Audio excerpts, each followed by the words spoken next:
ഹരേ കൃഷ്ണ. മഹാവിഷ്ണുവിൻ്റെയും ലക്ഷ്മി ദേവിയുടെയും അനുഗ്രഹം തേടുന്നതിനായി സമർപ്പിച്ചിരിക്കുന്ന ഒരു ശുഭ വ്രതാനുഷ്ഠാനമാണ് പൗഷ പുത്രാദ ഏകാദശി.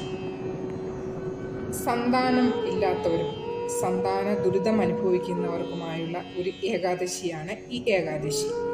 ഈ വീഡിയോയിൽ ഏകാദശി തീയതി ആരംഭിക്കുന്നതും പാരണ സമയം, ഹരിവാസര സമയം എല്ലാം ഉൾപ്പെടുത്തിയിട്ടുണ്ട്. ഷോർട്സ് വീഡിയോ കാണുന്നവരാണെങ്കിൽ ചാനലിൽ ഡീറ്റെയിൽസ് ആയിട്ടുള്ള വീഡിയോ ഇട്ടിട്ടുണ്ട്, ദയവായി കാണുക. വൈഷ്ണവർ ആചരിക്കുന്ന വ്രതാനുഷ്ഠാനത്തിൻ്റെ പുണ്യദിനമാണ് പൗഷ പുത്രാദ ഏകാദശി.